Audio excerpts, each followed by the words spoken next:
নলবাৰীৰ গ্ৰামাঞ্চলত যুৱক যুৱতীসকলক স্বাৱলম্বী কৰাৰ সমানে সমানে বিভিন্ন ক্ষেত্ৰত তেওঁলোকক নিযুক্তি প্ৰদানৰ লক্ষ্যৰে আজিৰ দিনটোত বৰভাগৰ যি ইয়াৰ অঞ্চলৰ ৰাইজ সেই বৰভাগৰ ৰাইজে এটা হাতত লৈছে ব্যতিক্ৰমী পদক্ষেপ। বৰভাগৰ যি শ্বহীদ ভৱন আছে এই শ্বহীদ ভৱন পৰিচালনা সমিতিৰ উদ্যোগত আৰু বৰভাগবাসীৰ ৰাইজৰ সহযোগত তেওঁলোকে স্বাৱলম্বন শীৰ্ষক এই কাৰ্যসূচী হাতত লৈছে আৰু য'ত তেওঁলোকে ইয়াৰ স্থানীয় যিসকল লোক বা যিসকল যুৱক যুৱতী তেওঁলোকক দক্ষতা বিকাশৰ ক্ষেত্ৰত বিভিন্ন ধৰণৰ তেওঁলোকক প্ৰশিক্ষণ দিয়াৰ উদ্দেশ্যে ইয়াত তেওঁলোকে কৰ্মশালা অনুষ্ঠিত কৰাৰ সমানে সমানে বিভিন্ন চৰকাৰী বেচৰকাৰী প্ৰতিষ্ঠানত তেওঁলোকে যাতে নিযুক্তি লাভ কৰিব পাৰে তাৰ বাবে তেওঁলোকে এক মেলাৰ আয়োজন কৰিছে। আৰু এই মুহূৰ্তত দেখিবলৈ পোৱা গৈছে জিলাখনৰ এই যি বৰভাগ অঞ্চল বানেগৰকা বৰভাগ অঞ্চলৰ শতাধিক যুৱক যুৱতীয়ে তেওঁলোকে বিভিন্ন ক্ষেত্ৰত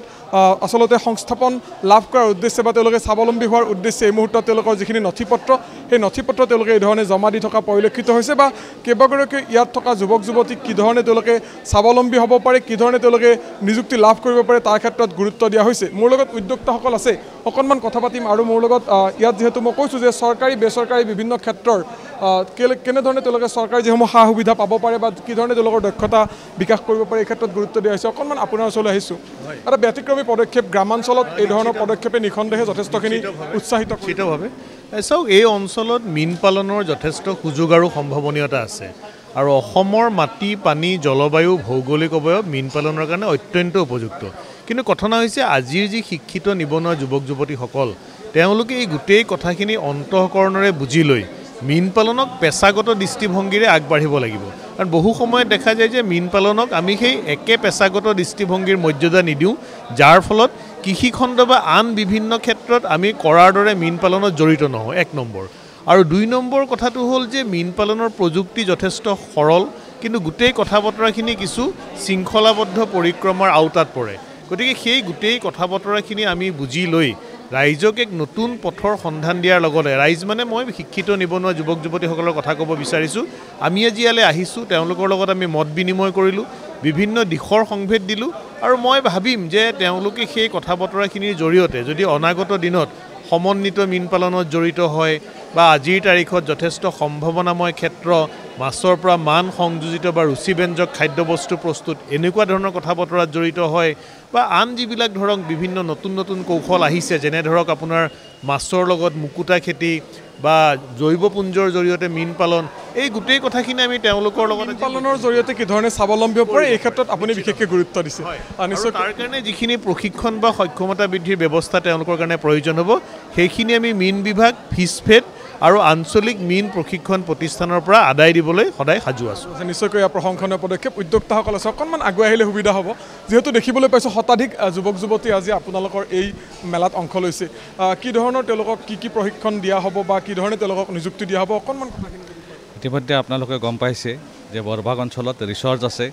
আমাৰ টেলেণ্ট আছে কিন্তু আমাৰ বহুত বিভিন্ন বান সমস্যাকে ধৰি বিভিন্ন সমস্যা আমাক জুৰুলা কৰি আহিছে আৰু তাৰ ওপৰত আমি এটা পদক্ষেপ হিচাপে যে শ্বহীদ ভৱন বৰভাগৰ সমিতিৰ উদ্যোগত যে আমি স্বাৱলম্বন নামৰ এটা অনুষ্ঠান আমি আৰম্ভ কৰিছোঁ। ইয়াৰ জৰিয়তে ইতিমধ্যে আপোনালোকক আমাৰ মীন বিভাগৰ এজন গতিশীল বিষয়া ডক্টৰ ধ্ৰুৱজ্যোতি শৰ্মা ডাঙৰীয়া আপোনালোকক ক'লে যে ফিচাৰীৰ জৰিয়তে আমি কেনেকৈ স্বাৱলম্বী কৰিব পাৰোঁ আৰু তাৰ আজিৰ এই সভাতে আমি এটা প্ৰস্তাৱ লৈছোঁ বা আমি এটা উদ্যোগ লৈছোঁ আমাৰ এই অঞ্চলৰ বৰভাগৰ মহিলাসকলক লৈ তেওঁলোকৰ আৰ্থিক উন্নয়নৰ কাৰণে যে আপোনালোকে গম পায় যে ফাৰ্মাৰ্ছ প্ৰডিউচাৰ গ্ৰুপ বুলি চৰকাৰীভাৱে এটা গঠন কৰি থকা হৈছে। আমি বৰভাগৰ প্ৰায় 400ৰ পৰা 500 মহিলাক লৈ এটা ফাৰ্মাৰ্ছ প্ৰডিউচাৰ কোম্পানী আমি গঠন কৰিম তেওঁলোকৰ উন্নয়নৰ কাৰণে। আৰু আপোনালোকে দেখিছে সভাত যে আমাৰ বহুকেইটা ব্যক্তিগত প্ৰতিষ্ঠানৰ পৰা আমাৰ ইয়াত ৰিচৰ্চ পাৰ্চনে অংশগ্ৰহণ কৰিছে আৰু আমাৰ যিখিনি নিবনুৱা যুৱক যুৱতী আছে বা হেৰি কৰি আছে তেওঁলোকক ব্যক্তিগত প্ৰতিষ্ঠানত পৰ্যায়ক্ৰমে আমি বিভিন্ন কামত সোমাই দিয়াৰ কাৰণে এই স্বাৱলম্বন গ্ৰুপৰ দ্বাৰাই চেষ্টা কৰিম। জীৱিকাৰ বাট আপোনালোকে মোকলাই দিয়াৰ চেষ্টা কৰিছে দিয়াৰ কাৰণে চেষ্টা কৰিম বৰভাগৰ ৰাইজৰ মুখত যাতে হাঁহি আহে তাৰে আমি ব্যৱস্থা কৰি আছোঁ। এটা প্ৰশংসনীয় পদক্ষেপ। অকণমান আগুৱাই আহিলে সুবিধা হ'ব। আপুনিও এই অঞ্চলত আহি আগভাগ লৈছে যথেষ্টখিনি কি ধৰণে সহায় সহযোগ হ'ব বুলি ভাবিছে এই পদক্ষেপ? মই কৈছোঁৱে যে স্বাৱলম্বন হ'বলৈ হ'লে বিভিন্ন উপায় আছে যে মই এই অঞ্চলৰ পৰাই গৈছোঁ গুৱাহাটীত এতিয়া বসবাস কৰোঁ। আমিও এসোপা টকা লৈ যোৱা নাই বা লৈ যোৱা নাছিলোঁ। আজিৰ এই সভাতে মই কৈছোঁ যদি মোৰ অনুষ্ঠানৰ লগত মই যিটো প্ৰতিষ্ঠান চলাই আছোঁ এই প্ৰতিষ্ঠানৰ লগত এতিয়া মোটামুটি প্ৰায় 55-60জন মানুহে মোৰ ইয়াত কাম কৰে ইয়াৰে যদি যুৱক যুৱতীয়ে ইচ্ছা কৰে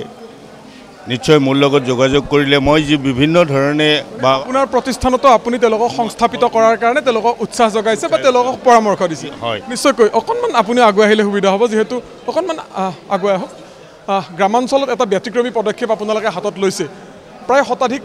যুৱক যুৱতী বা ইয়াৰ স্থানীয় লোক আজিৰ এই অনুষ্ঠিত যি সভা এই সভাখনত অংশ ল'লে কি ক'ব বিচাৰিব এই ধৰণৰ ব্যতিক্ৰমী পদক্ষেপে ছাত্ৰ ছাত্ৰী বা যুৱক যুৱতীসকলক কিধৰণে উৎসাহিত কৰিব সঁচাই ভাল লাগিল আজি এই অনুন্নত অঞ্চল হিচাপে আমাৰ গ্ৰামাঞ্চল হিচাপে এই প্ৰথম প্ৰচেষ্টা এইটোত আমাৰ যিসকল যুৱক যুৱতী বা ৰাইজে সঁহাৰি জনালে আমি ভাবিছোঁ আমাৰ কষ্টখিনি সাৰ্থক হ'ল আৰু ভৱিষ্যতেও এনেধৰণৰ এটা প্ৰচেষ্টা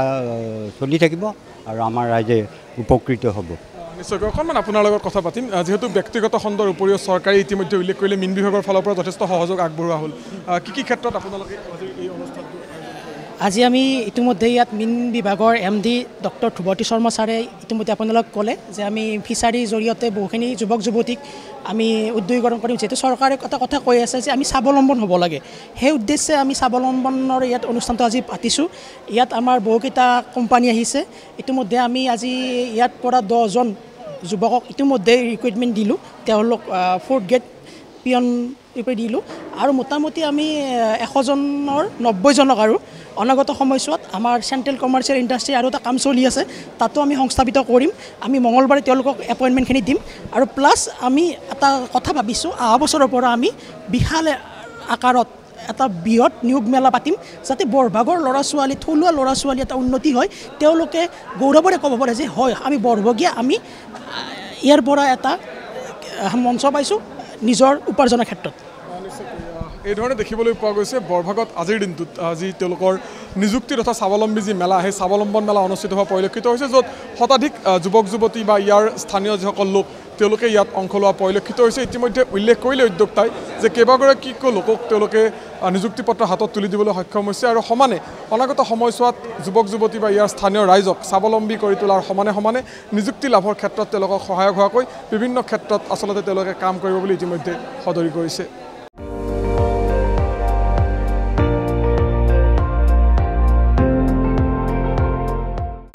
আপুনি চাই আছে ND24 সৰ্বশ্ৰেষ্ঠ নহয় সৰ্বোত্তমৰ দৌৰ